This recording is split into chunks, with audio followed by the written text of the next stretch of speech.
গল্প শুরু হতেই দেখা যায় একজন ব্যক্তি ডিমের কুসুমে সবুজ রঙের তরল ইনজেকশন দিচ্ছে।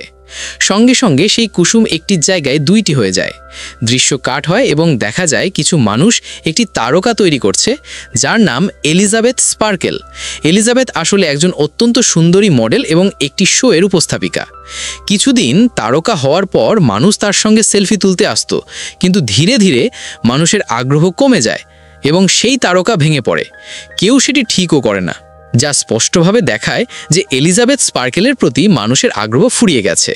এরপর দৃশ্য কাট হয় এবং দেখা যায় এলিজাবেথ স্পার্কেল, যিনি এখন 50 বছর বয়সী, এখন তিনি বৃদ্ধা কিন্তু এখনও সেই একই শো উপস্থাপন করেন। শোয়ের শুটিং শেষ হওয়ার পর যখন এলিজাবেথ ওয়াশরুমে যেতে চান, তখন তিনি জানতে পারেন যে লেডিজ ওয়াশরুম কোনো কারণে বন্ধ। তাই তিনি পুরুষদের ওয়াশরুমে যান, যেখানে শোয়ের পরিচালকও আসেন। তিনি ফোনে কারো সঙ্গে কথা বলছিলেন যে এখন এলিজাবেথ আগের মতো নেই। আগে এলিজাবেথের কারণে অনেক বেশি রেটিং পাওয়া যেত, এখন তার টিআরপি কমে যাচ্ছে, আর এখন আমাকে এলিজাবেথকে বদলাতে হবে। আমার শোয়ের জন্য আমি নতুন, তরুণী এবং সুন্দরী একজন মেয়ে চাই। এই কথা শুনে এলিজাবেথ ভেঙে পড়েন। যে সৌন্দর্য নিয়ে তিনি গর্ব করতেন তা আজ শেষ। তিনি আয়নার দিকে তাকিয়ে থাকেন, যেখানে অনেক ভাঁজ দেখা যায়। তিনি তার যৌবনের জন্য দুঃখিত ছিলেন, কিন্তু এখন তিনি আরও দুঃখিত যে তাকে শো থেকে বাদ দেওয়া হচ্ছে। এলিজাবেথ এটা সহ্য করতে পারেন না। তিনি প্রথমে পরিচালকের সঙ্গে দেখা করতে যান, যেখানে পরিচালক বলেন, দেখো এলিজাবেথ, আমি তোমার কোনো সাহায্য করতে পারবো না, কারণ আমার শো চলে মানুষের সঙ্গে, আর আমি মানুষকে দিতে চাই তারা যা চায়, সৌন্দর্য, আর তুমি এখন সেই শোতে নেই। পরিচালকের কথা এলিজাবেথকে ভেঙে দেয়। তিনি হোটেল ছাড়েন, কিন্তু গাড়ি চালানোর সময় পরিচালকের কথাগুলো তার কানে বাজতে থাকে, আর এই সবের মধ্যে তার মনোযোগ হারিয়ে যায়। সামনে থেকে আসা একটি গাড়ি তার গাড়িকে ভয়ঙ্করভাবে ধাক্কা দেয়। আশ্চর্যের বিষয়, এত বড় দুর্ঘটনায় এলিজাবেথের একটিও আঁচড় লাগেনি। এটা ছিল তার সৌভাগ্য। যাই হোক, ডাক্তার এলিজাবেথকে হাসপাতাল থেকে ছাড়পত্র দেন, কিন্তু এখন তিনি তীব্রভাবে কাঁদতে শুরু করেন, কারণ তিনি দেখেন যে রাস্তার পাশে বিলবোর্ড থেকে তার ছবি নামিয়ে ফেলা হচ্ছে। দেখা যায় একটি নার্স তার পিঠ পরীক্ষা করে এবং তারপর তাকে তার কাপড় দেয়। এলিজাবেথ যখন হাসপাতাল থেকে বের হন, তখন তিনি অনুভব করেন যে নার্স তার কোটে একটি বার্তা রেখে গেছেন। বার্তায় লেখা ছিল, আমি আমার ছুরি বদলে দিয়েছি, এবং সঙ্গে একটি ড্রাইভ ছিল যার উপর লেখা ছিল দি সাবস্ট্যান্স। এলিজাবেথ বাড়ি ফিরে আসেন এবং সঙ্গে সঙ্গে সেই ড্রাইভ চালান। সেখানে একটি তরল পদার্থের সম্পর্কে তথ্য দেওয়া হচ্ছিল, যার নাম দি সাবস্ট্যান্স। এই পদার্থটি ছিল এক ধরনের জাদুকরী তরল। এই পদার্থটি যে কোনো বৃদ্ধ মানুষকে তার নতুন এবং তরুণী সংস্করণে রূপান্তর করতে পারে। দি সাবস্ট্যান্স তরলের সঙ্গে আরও একটি তরল দেওয়া হবে, যা পুরনো শরীর এবং নতুন শরীরকে একসঙ্গে রাখতে সাহায্য করবে। এই কাজটি খুব সহজ নয়, কিন্তু খুব কঠিনও নয়। একজন ব্যক্তির জন্য এই সাবস্ট্যান্স ব্যবহার করতে হলে প্রতি 7 দিনে 2টি শরীরকেই একবার করে সক্রিয় করতে হবে, এবং নতুন শরীরকে স্থিতিশীল রাখতে প্রতিদিন সেই নতুন শরীরকে একটি ইনজেকশন দিতে হবে, যা পুরনো শরীরের মেরুদণ্ড থেকে বেরোবে। যখন একটি শরীর সক্রিয় থাকবে, তখন অন্য শরীরটি অচেতন থাকবে। এলিজাবেথ প্রথমে ভাবেন সবটাই মিথ্যা। তিনি ফ্ল্যাশ ড্রাইভটি ডাস্টবিনে ফেলেলেন, ভাবেন এটা একটা প্রতারণা। কিন্তু রাতে তিনি আবার ভেঙে পড়েন। তিনি বাড়িতে নিজের যৌবনের ছবি নেড়ে ডিস্টার্ব করতে থাকেন, এবং তারপর তিনি নিজেকে সামলে নিয়ে সেই নাম্বারে মেসেজ করেন যে আমি সেই সাবস্টেন্স অর্ডার করতে চাই। অন্যদিকে যিনি কথা বলছিলেন, তিনি এলিজাবেথের সঙ্গে বেশি কথা বলেননি। তিনি শুধু এলিজাবেথের ঠিকানা চেয়েছেন এবং তারপর তাকে একটি বিশেষ ঠিকানা এবং একটি কল কার্ড দিয়েছেন। পরের দিন সকালে দেখা যায় এলিজাবেথ পত্রিকা পড়ছিলেন, যেখানে তিনি দেখেন তার কোম্পানি একটি বিজ্ঞাপন দিয়েছে। এই বিজ্ঞাপনটি ছিল এলিজাবেথের জায়গায় নতুন মডেল নেওয়ার জন্য ইন্টারভিউয়ের, যা তাকে আরও বিষণ্ণ করে তোলে। এই পত্রিকার সঙ্গে তিনি একটি খামও তুলে নেন, যা ছিল কালো রঙের। এলিজাবেথ যখন খামটি খোলেন, সেখানে একটি নাম্বার লেখা ছিল। এখন এলিজাবেথ সেই গোপন ঠিকানায় পৌঁছায় যা তাকে দেওয়া হয়েছিল। এটি ছিল একটি বাড়ির ভেতরের এক গোপন জায়গা, একটি লকার রুম। সেখানে একটি নম্বর কার্ডের মাধ্যমে প্রবেশ করা যেত। এলিজাবেথ সেই কার্ড ব্যবহার করে লকার খুলে একটি বাক্স বের করে নিয়ে আসে। বাড়ি ফিরে এসে বাক্সটি খুললে সে অনেক কিছু দেখতে পায়। প্রথমে ছিল একটি সিরাম এবং একটি ইনজেকশন, যা একবারই ব্যবহার করতে হতো। সঙ্গে ছিল একটি স্ট্যাবিলাইজার কিট, যার মাধ্যমে প্রতিদিন নতুন শরীরকে স্থিতিশীল রাখতে হতো।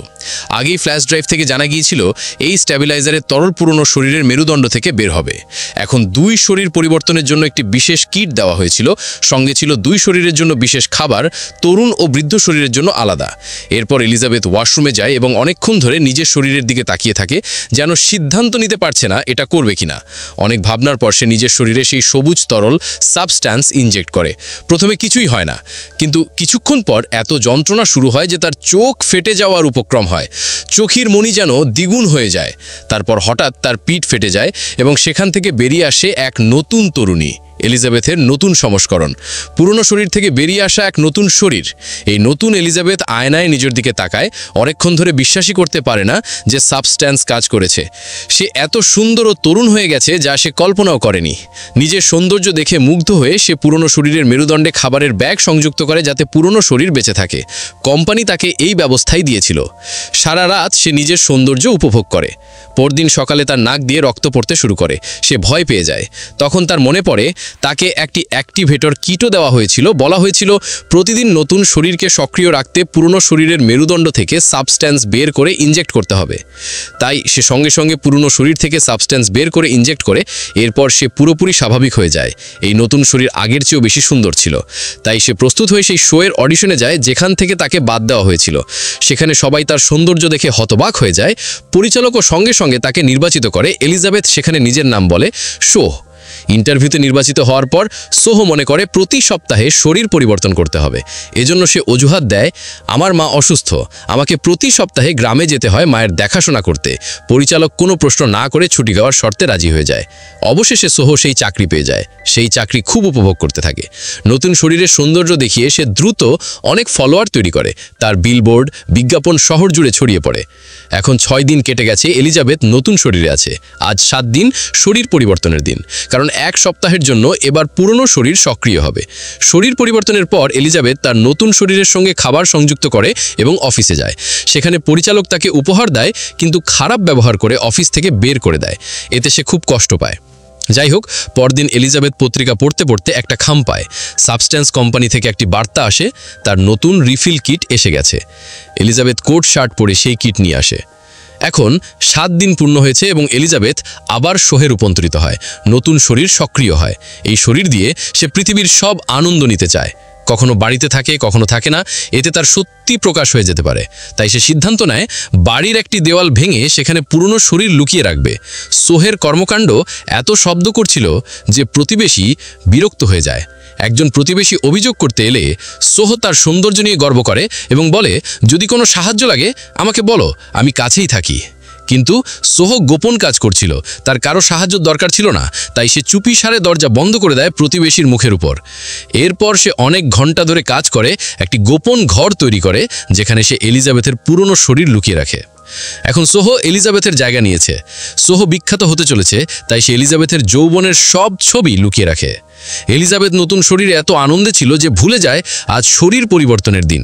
পুরনো শরীরের খাবার শেষ হয়ে যাচ্ছে, আজই পরিবর্তন করতে হতো। সোহো তার বন্ধুকে বাড়িতে নিয়ে আসে। কাজের মধ্যে ব্যস্ত থাকাকালীন হঠাৎ তার নাক দিয়ে রক্ত পড়ে এবং শরীরে অদ্ভুত অনুভূতি শুরু হয়। সে বুঝে যায় এখন শরীর পরিবর্তনের সময়, কিন্তু পরিবর্তন না করে সে লোভে পড়ে। সিদ্ধান্ত নেয় আরও কিছুদিন নতুন শরীরে থাকবে। সে এলিজাবেথের শরীর থেকে সব সাবস্ট্যান্স বের করে নিজের শরীরে ইনজেক্ট করে। এতে সে ভালো হয়ে যায়। কিন্তু এলিজাবেথের শরীরের কি হবে তা পরে জানা যাবে। সোহো আরও 7 দিন এভাবে কাটায়, এরপর শরীর পরিবর্তন করে। যখন সে এলিজাবেথের শরীরে ফিরে আসে, দেখে তার একটি আঙ্গুল গলে গেছে। এটা তার অসতর্কতার ফল। সে সময় মতো শরীর পরিবর্তন করেনি। চিন্তায় পড়ে এলিজাবেথ কোম্পানিকে ফোন করে, বলে, আমি আমার সাইকেল মিস করেছি, সময় মতো শরীর পরিবর্তন করিনি, যার ফলে আমার একটি আঙ্গুল নষ্ট হয়ে গেছে। এর সমাধান কি?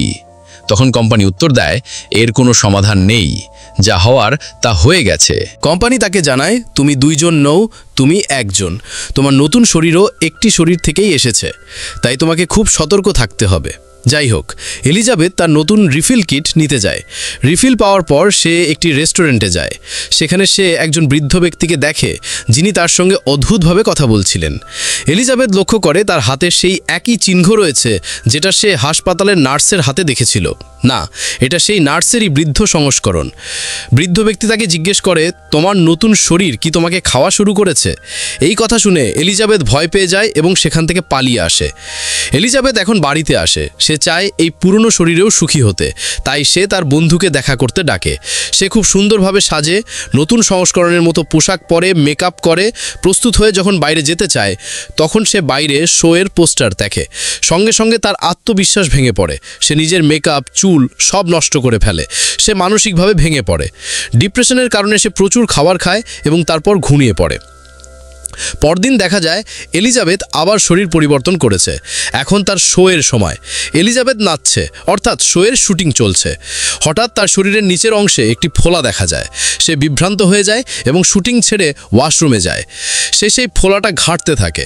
যখন সে সেটা তার নাভি থেকে বের করে, তখন দেখে সেটা একটি মুরগি, যেটা সে রাতে খেয়েছিল। এটা দেখে সে ভয় পেয়ে যায় এবং তার চোখ খুলে যায়। এটা ছিল এলিজাবেথের স্বপ্ন। সকালে সে সত্যি শরীর পরিবর্তন করে এবং শোতে যায়।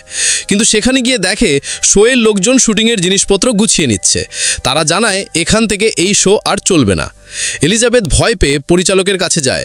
পরিচালক তার চিন্তা দূর করে আনন্দের খবর দেয়, তুমি এখন নিউ ইয়ার ইভ হোস্ট করবে। এটা শুনে এলিজাবেথের আনন্দের সীমা থাকে না। না ভেবে সে রাজি হয়ে যায়। যদিও নিউ ইয়ার ইভ ছিল সেই দিন যেদিন তাকে শরীর পরিবর্তন করতে হতো এবং এলিজাবেথের পুরনো শরীরে ফিরে যেতে হতো, কিন্তু সেই সবের তোয়াক্কা না করে নতুন শরীরেই থাকতে থাকে। এই শরীর সক্রিয় রাখতে এলিজাবেথ তার পুরনো শরীর থেকে স্ট্যাবিলাইজার বের করে প্রতিদিন নিজের শরীরে ইনজেক্ট করে, যার প্রভাব পড়ে এলিজাবেথের পুরনো শরীরে। অনেক দিন পর যখন সে আবার শরীর পরিবর্তন করে, তখন দেখে এলিজাবেথের শরীর পুরোপুরি বৃদ্ধ হয়ে গেছে। অতিরিক্ত সিনাম বের করার কারণে শরীর নষ্ট হয়ে গেছে। এই অবস্থায় এলিজাবেথ শোকে ঘৃণা করতে শুরু করে। সে বাড়ির সব শোয়ের ছবি ছিঁড়ে ফেলে, এমনকি আয়নাও ঢেকে দেয় যেখান থেকে সে শোয়ের বিলবোর্ড দেখতে পেত। এলিজাবেথ খুব চিন্তিত হয়ে পড়ে। সে কোম্পানিকে ফোন করে জিজ্ঞেস করে, এর কোনো সমাধান নেই? আমি কি আবার আগের শরীর ফিরে পেতে পারি? আমি শোয়ের নতুন সংস্করণ বের করেছি। কোম্পানি জানায়, তোমাকে আগেই বলা হয়েছিল, যা হয়ে গেছে তা বদলানো যাবে না, কিন্তু সিদ্ধান্ত তোমার হাতে। তুমি চাইলে এখানেই সব বন্ধ করতে পারো। তুমি তোমার পুরনো শরীর নিয়ে সারা জীবন কাটাতে পারো। কিন্তু এলিজাবেথ রাজি হয় না। এরপর সে শোয়ের কাছ থেকে ফোন পায় এবং আবার শরীর পরিবর্তন করে। সঙ্গে সঙ্গে সে এলিজাবেথের পুরনো শরীর থেকে সাবস্ট্যান্স বের করে নিজের শরীরে ইনজেক্ট করে। 3 মাস এলিজাবেথ শোয়ের শরীরে আনন্দে কাটায়। তারপর নিউ ইয়ার ইভের আগের রাতে তার তরল শেষ হয়ে যায়। সে এক ছেলের বাড়িতে যায় এবং তখন সে অনুভব করে তার শরীরের অঙ্গগুলো ফেটে যাচ্ছে। এলিজাবেথ যখন বুঝতে পারে শরীরে অদ্ভুত কিছু ঘটছে, তখন সে দ্রুত পুরনো শরীর থেকে সিরাম বের করতে চায়। কিন্তু আজ সিরাম বের হয় না। সে খুব চিন্তিত হয়ে পড়ে। সঙ্গে সঙ্গে কোম্পানিকে ফোন করে জিজ্ঞেস করে, এখন কি করব? কোম্পানি জানায়, যদি সিরাম না বের হয় তাহলে বুঝতে হবে তুমি সব ব্যবহার করে ফেলেছ। এখন নতুন সিরামের জন্য অপেক্ষা করতে হবে। এর মধ্যে শরীর পরিবর্তন করো। এই ফোন কলের পর সোহের অবস্থা খুব খারাপ হয়ে যায়। সে শরীর পরিবর্তন শুরু করে, আর সেই ছেলেটি যে তখন তার সঙ্গে ছিল সব শব্দ শুনতে পায়। সে কিছু অদ্ভুত অনুভব করে এবং বিষয়টি খতিয়ে দেখতে ওয়াশরুমে যায়। কিন্তু বৃদ্ধ এলিজাবেথ সঙ্গে সঙ্গে দরজা বন্ধ করে দেয়, যাতে ছেলেটি তার ভয়ঙ্কর রূপ না দেখতে পায়। সে তখন খুব বৃদ্ধ, টাক পড়া, হাঁটতেও কষ্ট হচ্ছিল। এলিজাবেথ খুব ভয় পেয়ে যায়। আবার কোম্পানিকে ফোন করে বলে, আমি সব বন্ধ করতে চাই। কোম্পানি সম্মতি দেয় এবং তাকে টার্মিনেশন ফ্লুইড নেওয়ার পরামর্শ দেয়। এলিজাবেথের শরীর তখন ভয়ঙ্কর দেখাচ্ছিল। অনেক চেষ্টা করে সে শরীরটি কাপড় দিয়ে ঢেকে রাখে এবং টার্মিনেশন সাবস্টেন্স নিতে যায়। সাবস্টেন্স নিয়ে আসার পর সে সোহের শরীরে প্রয়োগ করতে চায়, কিন্তু তখন তার মনে পড়ে কোম্পানির ম্যানেজার বলেছিল যে শরীরে টার্মিনেশন সাবস্টেন্স প্রয়োগ করবে সেই শরীরেই চিরকাল থাকতে হবে। এই কথা মনে করে সে সিরাম প্রয়োগ করে না। আয়নায় নিজের শরীরের দিকে তাকিয়ে আবার সোহের উপর রাগ হয়, কারণ এই সব কিছুর জন্য সো দায়ী। সে সোহের শরীরে অর্ধেক সিরাম ইনজেক্ট করে, কারণ তার মনে পড়ে সামনে একটা বড় শো আছে, একটা পুরস্কারও পেতে যাচ্ছে। সে চায় আবার মানুষের প্রশংসা শুনতে। এই লোভে সে অর্ধেক সিরাম প্রয়োগ করে এবং সোকে জাগানোর চেষ্টা করে। অনেক চেষ্টা করেও সো জাগে না। তখন এলিজাবেথ শরীর পরিবর্তনের কথা ভাবে, কিন্তু শরীর পরিবর্তন হয় না। তখন সে নিজের মেরুদণ্ড থেকে অ্যাক্টিভেটর বের করে সোহের শরীরে প্রয়োগ করে। সো সক্রিয় হয়ে ওঠে। যখন সো দেখে এলিজাবেথ তাকে টার্মিনেট করতে যাচ্ছে, তখন সে প্রচণ্ড রেগে যায়। রাগে সে এলিজাবেথকে এত মারধর করে যে শেষ পর্যন্ত তার মাথা ফেটে যায় এবং সে মারা যায়। এলিজাবেথকে মেরে ফেলার পর সো বুঝতে পারে সে খুব বড় ভুল করেছে। এখন সে অ্যাক্টিভেটারও পাবে না। যাই হোক, সে সব কিছু পরিষ্কার করে নিউ ইয়ার প্রোগ্রামে যায়। দর্শকরা তাকে উচ্ছ্বাসের সঙ্গে স্বাগত জানায়। সে খুব ভালো অনুভব করছিল, কিন্তু হঠাৎ শরীরে অদ্ভুত কিছু অনুভব করে। নাক দিয়ে রক্ত পড়তে শুরু করে। সে ভয় পেয়ে ওয়াশরুমে যায়। মুখ খুলতেই তার 2টি দাঁত পড়ে যায়। সে দাঁত ছুঁতেই আরও 2টি পড়ে যায়। তখন সে বুঝতে পারে আসল এলিজাবেথের মৃত্যুতে তার শরীর ফাঁপা হয়ে গেছে। বেঁচে থাকতে হলে এখন তাকে অ্যাক্টিভেশন সিরাম প্রয়োগ করতে হবে। সে বাড়িতে যায়, কিন্তু লিফটে ওঠার সময় তার একটি নখ এবং একটি কান পড়ে যায়। সে খুব ভয় পেয়ে যায়। তখন লিফটে আরেকজন ওঠে। সে কিছু বুঝতে না দিয়ে স্বাভাবিক আচরণ করে এবং দ্রুত বাড়ি ফিরে আসে। বাড়ি ফিরে সো অ্যাক্টিভেশন সিরাম প্রয়োগ করে, কিন্তু কিছুই হয় না। তখন তার মনে পড়ে তার কাছে 2টি সাবস্টেন্স আছে যা একবারই ব্যবহার করা যাবে। কিছু না ভেবে সে সাবস্টেন্স নিজ শরীরে ইনজেক্ট করে। ইনজেক্ট করার সঙ্গে সঙ্গে সো প্রচণ্ড যন্ত্রণায় পড়ে। আগের মতো তার শরীর কোমর থেকে ফেটে যায়। ভেতর থেকে বেরিয়ে আসে সো এবং এলিজাবেথের মিশ্রণে তৈরি এক অদ্ভুত রূপ, এক ভয়ঙ্কর দানবের মতো। সো এখন এক হাইব্রিড। তার মানসিক অবস্থা এতটাই খারাপ যে সে বুঝতেই পারছে না সে এখন কি। সে কি মানুষের সামনে যেতে পারবে? সে নিজের হাইব্রিড মুখে সোয়ের ছবি লাগিয়ে শোতে যায়। মঞ্চে মাইক হাতে নেওয়ার সঙ্গে সঙ্গে ছবিটি মুখ থেকে পড়ে যায়। সবাই তার ভয়ঙ্কর মুখ দেখে। সবাই ভয় পেয়ে যায় এবং তাকে দানব বলে পালিয়ে যায়। এলিজাবেথের ভয়ে একজন ব্যক্তি বেসবল ব্যাট দিয়ে তার মুখে আঘাত করে। তার মুখ পড়ে যায়, শরীর থেকে রক্ত বেরিয়ে পুরো স্টুডিওতে ছড়িয়ে পড়ে। সবাই পালিয়ে যায়। এলিজাবেথের শরীর অদ্ভুতভাবে ভেঙে যায় এবং পোকামাকড়ের মতো বেরিয়ে আসে। যেখানে নিচে এলিজাবেথের তারকা তৈরি হয়েছিল, তার পুরো শরীর শেষ হয়ে যায়। এখন এলিজাবেথের মুখ, যা মেঝেতে পড়েছিল, আকাশের দিকে তাকিয়ে হাসছিল। হঠাৎ রক্ত বেরিয়ে আসে। পরদিন সকালে কর্মীরা এসে সব পরিষ্কার করে। ভিডিও ভালো লাগলে সাবস্ক্রাইব করতে ভুলবে না। কমেন্টে জানাও তুমি কি ভাবছো। আরও এমন ভিডিও পেতে চ্যানেলটি ফলো করো।